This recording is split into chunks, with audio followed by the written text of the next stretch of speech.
आकाशवाणी मंजिरी गानू आपल्याला बातम्या देत आहे. ठळक बातम्या.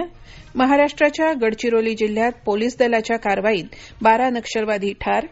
पोलीस दल, खाणकाम आणि तुरुंग विभागातील सुरक्षा रक्षक पदांच्या थेट भरतीत अग्निवीरांना 10% आरक्षण देण्याची हरियाणा सरकारची घोषणा.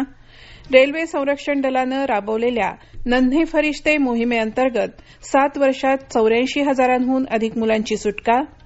आयएनएस तेग या भारतीय नौदलाच्या युद्धनौकेद्वारे ओमानजवळ समुद्रात उलटलेल्या टँकरवरील 8 भारतीयांसह 9 कर्मचाऱ्यांची सुटका.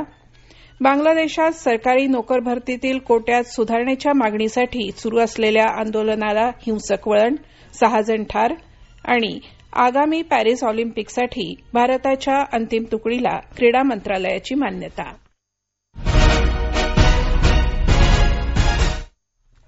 आता सविस्तर बातम्या. महाराष्ट्राच्या गडचिरोली जिल्ह्यातील छत्तीसगडच्या सीमेला लागून असलेल्या एटापल्ली गटात जिल्हा पोलिसांच्या C60 कमांडोंनी काल संध्याकाळी नक्षलवाद्यांच्या विरोधात केलेल्या कारवाईत 12 नक्षलवादी ठार झाले. एटापल्ली गटातल्या वांडोली गावाच्या परिसरातील जंगलात दुपारच्या सुमारास पोलीस पथकाची नक्षलविरोधी कारवाई सुरू असताना नक्षलवाद्यांनी त्यांच्यावर गोळीबार केला असता पोलिसांनी प्रत्युत्तरादाखल गोळीबार सुरू केल्यानं चकमकीत 12 नक्षलवादी ठार झाल्याचं गडचिरोलीचे पोलीस अधीक्षक निलोत्पल यांनी सांगितलं. जवळपास 6 तास ही चकमक सुरू होती. यामध्ये ठार झालेल्यांपैकी 2 नक्षलींची ओळख पटली असल्याचं आकाशवाणीच्या वार्ताहरानं पाठवलेल्या बातमीत म्हटलं आहे. चकमकीनंतर या भागातील शोध मोहीम आणखी तीव्र करण्यात आली असून पोलिसांना या 12 नक्षलवाद्यांचे मृतदेह हाती लागले आहेत. तसंच पोलिसांनी काही शस्त्रही हस्तगत केली असून त्यामध्ये 3 AK-47 रायफल्स, स्वयंचलित बंदुकांचा समावेश आहे. या चकमकीत एक पोलीस उपनिरीक्षक आणि कॉन्स्टेबल जखमी झाले असून त्यांना उपचारांसाठी नागपूरच्या रुग्णालयात दाखल करण्यात आलं आहे. दरम्यान राज्याचे उपमुख्यमंत्री तथा गृहमंत्री देवेंद्र फडणवीस यांनी नक्षलवाद्यांबरोबर गेल्या काही वर्षात झालेली ही मोठी चकमक असल्याचं म्हटलं आहे. या धाडसी कामगिरीबद्दल त्यांनी गडचिरोली पोलिसांना 51 लाख रुपयांच्या बक्षिसाचीही घोषणा केली आहे. नुकत्याच हाती आलेल्या बातमीनुसार छत्तीसगडच्या बिजापूर जिल्ह्यात नक्षलवाद्यांनी घडवून आणलेल्या IEDच्या स्फोटात सुरक्षा दलाच्या 2 जवानांना वीरमरण आलं तर 4 जवान जखमी झाले आहेत. हे कर्मचारी मोहिमेवरून परतत असताना हा स्फोट घडवून आणण्यात आला. याबाबत अधिक तपशिलाची प्रतीक्षा आहे. पोलीस दल, खाणकाम आणि तुरुंग विभागातल्या काही पदांच्या थेट भरतीमध्ये हरियाणा सरकार अग्निवीरांना 10% आरक्षण देणार आहे. मुख्यमंत्री नायब सिंग सैनी यांनी काल चंडीगड इथं घेतलेल्या पत्रकार परिषदेत ही घोषणा केली. हरियाणाच्या पोलीस दलात कॉन्स्टेबल, खाणरक्षक, वनरक्षक, कारागृह वॉर्डन आणि विशेष पोलीस अधिकारी अशा पदांसाठी हे आरक्षण देण्यात येणार असल्याचं त्यांनी सांगितलं. ड गटातील पदांच्या भरतीत अग्निवीरांना वयात 3 वर्षांची सवलत दिली जाईल आणि पहिल्या तुकडीसाठी ही सवलत 5 वर्षांची असेल असंही त्यांनी सांगितलं. अग्निवीरांना क गटामध्ये 5% तर ब गटात 1% आरक्षण देण्यात येईल असंही सैनी यांनी जाहीर केलं. जगाचं औषधालय या देशाच्या लौकिकाला साजेशी जागतिक दर्जाची औषध नियामक चौकट तयार करण्याची गरज केंद्रीय आरोग्य आणि कुटुंब कल्याण मंत्री JP नड्डा यांनी अधोरेखित केली आहे. औषधं, सौंदर्य प्रसाधनं आणि वैद्यकीय उपकरणांच्या नियमनासंदर्भात घेतलेल्या आढावा बैठकीत नड्डा बोलत होते. उत्कृष्ट दर्जाची उत्पादनं तयार होतील हे सुनिश्चित करण्यासाठी औषधं आणि वैद्यकीय उपकरण उद्योगाशी सतत संवाद सुरू ठेवण्याच्या गरजेवरही त्यांनी भर दिला. देशानं आघाडीचा औषध उत्पादक आणि निर्यातदार म्हणून जगात आपलं स्थान निर्माण केल्याचं सांगत केंद्रीय औषध मानक नियंत्रण संघटनेनं जागतिक दर्जाशी बरोबरी करण्यासाठी कालबद्ध कृती आराखडा तयार करण्याच्या गरजेवरही त्यांनी भर दिला. रेल्वे संरक्षण दलानं 2018 ते यावर्षीच्या मे महिन्यापर्यंतच्या 7 वर्षांच्या कालावधीत नन्हे फरिश्ते या नावानं राबवलेल्या मोहिमेत 84,000हून अधिक मुलांची सुटका केली आहे.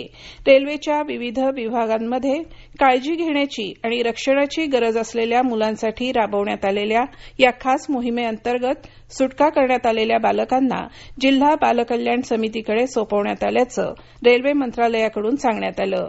नन्हे फरिश्ते ही केवळ एक मोहीम नसून अनिश्चित परिस्थितीत सापडलेल्या हजारो मुलांसाठी ती जीवनरेखा ठरली आहे. सुटका करण्यात आलेल्यांमध्ये घर सोडून पळून आलेली, बेपत्ता, निराधार, अपहरण करण्यात आलेली, मतिमंद आणि रस्त्यावर राहणाऱ्या मुलांचा समावेश आहे. या वर्षीच्या पहिल्या 5 महिन्यात आरपीएफनं 4,607 मुलांची सुटका केली असल्याचंही रेल्वे मंत्रालयानं म्हटलं आहे. हे राष्ट्रीय बातमीपत्र आपण आकाशवाणीच्या पुणे केंद्रावरून ऐकत आहात. ओमानच्या किनारपट्टीवर तेलाचा टँकर उलटल्यानंतर बेपत्ता झालेल्यांच्या शोध आणि बचावासाठी पाठवण्यात आलेल्या आयएनएस तेग या भारतीय नौदलाच्या युद्धनौकेनं 8 भारतीयांसह 9 क्रू सदस्यांची सुटका केली आहे. एमव्ही प्रेस्टिज फाल्कनमध्ये या दुर्घटनाग्रस्त तेलाच्या टँकरवर 13 भारतीय आणि श्रीलंकेचे 3 असे एकंदर 16 कर्मचारी होते. उर्वरित कर्मचाऱ्यांचा शोध घेण्याचं काम सुरू आहे. तेग या युद्धनौकेसोबतच एक P-8I हे सागरी गस्ती विमान ओमानमध्ये शोध आणि बचाव कार्यासाठी तैनात करण्यात आलं आहे. आपण ओमानच्या अधिकाऱ्यांच्या सतत संपर्कात असून ओमानचं सागरी सुरक्षा केंद्राकडून शोध आणि बचाव कार्याचं समन्वयन करण्यात येत असल्याचं तिथल्या भारतीय दूतावासाकडून सांगण्यात आलं. मॉरिशसमधील ग्रँड बोईस इथं भारताच्या मदतीनं उभारण्यात आलेल्या मेडिक्लिनिक प्रकल्पाचं उद्घाटन परराष्ट्र व्यवहार मंत्री डॉक्टर एस जयशंकर यांनी काल केलं. उभय देशांमधील मैत्रीचा हा सर्वात नवीन आविष्कार असल्याचं ते यावेळी बोलताना म्हणाले. या उपक्रमामुळे ग्रँड बोईस परिसरातील 16,000 लोकांसाठी दुय्यम आरोग्य सेवा उपलब्ध होईल असं जयशंकर यावेळी बोलताना म्हणाले. भारताची भागीदारी मॉरिशसच्या कल्याणासाठी योगदान देत असून ही भारताची कायमस्वरूपी वचनबद्धता आहे असंही त्यांनी नमूद केलं. बांगलादेशात सरकारी नोकऱ्यांच्या भरतीसाठीच्या कोटा प्रणालीमध्ये सुधारणा व्हावी या मागणीसाठी विद्यापीठातील विद्यार्थी आणि शिक्षकांचं आंदोलन सुरू आहे. या आंदोलनाला गेल्या 2 दिवसात हिंसक वळण लागलं असून त्यामध्ये 6 जणांना जीव गमवावा लागला आहे तर शेकडो जखमी झाले आहेत. यामुळे सरकारनं सर्व शैक्षणिक संस्था अनिश्चित काळासाठी बंद केल्या आहेत. तसंच कायदा आणि सुव्यवस्था राखण्यासाठी ढाका आणि इतर प्रमुख शहरांमध्ये मोठ्या प्रमाणावर पोलीस, बॉर्डर गार्ड, बांगलादेश आणि इतर निमलष्करी दलांची पथकं नियुक्त केली आहेत. सर्वोच्च न्यायालयात न्यायमूर्ती म्हणून नियुक्त झालेल्या नोंगमीकाप्पम कोटीश्वर सिंग आणि आर महादेवन यांचा आज शपथविधी होणार असून सरन्यायाधीश न्यायमूर्ती धनंजय चंद्रचूड त्यांना आज न्यायमूर्ती पदाची शपथ देतील. त्यांच्या नियुक्त्यांना राष्ट्रपती द्रौपदी मुर्मू यांनी परवाच मंजुरी दिली होती. या नियुक्तीमुळे सरन्यायाधीश धनंजय चंद्रचूड यांच्यासह सर्वोच्च न्यायालयातील न्यायमूर्तींची संख्या पूर्ण म्हणजे पुन्हा 34 इतकी होईल. आगामी पॅरिस ऑलिम्पिकसाठी भारताच्या अंतिम तुकडीला क्रीडा मंत्रालयानं मान्यता दिली आहे. या तुकडीमध्ये 117 खेळाडूंसह 140 सहाय्यक कर्मचारी आणि अधिकारी असतील. या महिन्याच्या 26 तारखेपासून पुढील महिन्याच्या 11 तारखेपर्यंत या स्पर्धा होतील. अॅथलेटिक्समध्ये सर्वाधिक 29, नेमबाजीत 21 आणि हॉकीसाठी 19 खेळाडूंचा समावेश आहे. टेबल टेनिसमध्ये 8 खेळाडू असतील तर बॅडमिंटनमध्ये 2 वेळा ऑलिम्पिक पदक विजेत्या पीव्ही सिंधूसह 7 स्पर्धक असतील. हवामान. भारतीय हवामानशास्त्र विभागानं कर्नाटकची किनारपट्टी, सौराष्ट्र आणि कच्छ, कोकण आणि गोव्यात अतिवृष्टीसाठी लाल बावटा जारी केला आहे. तामिळनाडू, पुदुच्चेरी, कराईकल, केरळ, माहे, तटवर्ती आंध्र प्रदेश आणि यानममध्ये अतिवृष्टीचा नारंगी बावटा जारी करण्यात आला आहे. शेवटी पुन्हा ठळक बातम्या. महाराष्ट्राच्या गडचिरोली जिल्ह्यात पोलीस दलाच्या कारवाईत 12 नक्षलवादी ठार. पोलीस दल, खाणकाम आणि तुरुंग विभागातील सुरक्षा रक्षक पदांच्या थेट भरतीत अग्निवीरांना 10% आरक्षण देण्याची हरियाणा सरकारची घोषणा. रेल्वे संरक्षण दलानं राबवलेल्या नन्हे फरिश्ते मोहिमेअंतर्गत 7 वर्षात 84,000हून अधिक मुलांची सुटका. आयएनएस तेग या भारतीय नौदलाच्या युद्धनौकेद्वारे ओमानजवळ समुद्रात उलटलेल्या टँकरवरील 8 भारतीयांसह 9 कर्मचाऱ्यांची सुटका. बांगलादेशात सरकारी नोकर भरतीतील कोट्यात सुधारणेच्या मागणीसाठी सुरू असलेल्या आंदोलनाला हिंसक वळण, 6 जण ठार. आणि आगामी पॅरिस ऑलिम्पिकसाठी भारताच्या अंतिम तुकडीला क्रीडा मंत्रालयाची मान्यता.